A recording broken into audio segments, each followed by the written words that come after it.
Gravir les montagnes, nom de l'ONG qui porte la sensibilisation auprès du public.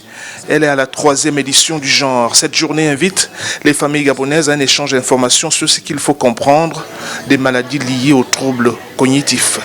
But justement de ces journées de sensibilisation, comme c'est dénommé, c'est d'attirer l'attention des parents, c'est de faire venir les parents pour leur parler de ces différents troubles. À un moment donné, un parent remarque qu'un enfant grandit à un certain âge. L'enfant ne parle pas ou bien l'enfant ne marche pas. Tout de suite, on va trembler, on va penser que c'est une difficulté qui sort peut-être du village, le grand-père. Or, en réalité, ça peut être soit le suivi à la maison, c'est-à-dire le suivi, soit ça peut être un problème depuis la grossesse de la maman. Les spécialistes de ces différents troubles que l'on retrouve généralement chez les enfants ont organisé l'accueil des usagers pour discuter des dispositions à prendre dès les premières alertes.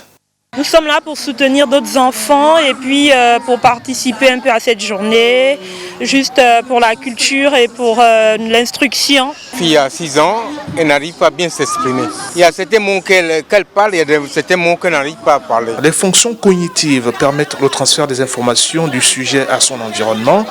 Et dès lors que ces fonctions sont atteintes, s'ensuivent souvent les troubles de langage ou d'audition et les infirmités cérébrales. Un enfant qui a 1 an, par exemple, 12 mois, et qui ne peut pas s'asseoir, ça demande à se poser des questions. Et donc ce sera 12 ans l'âge de dépistage.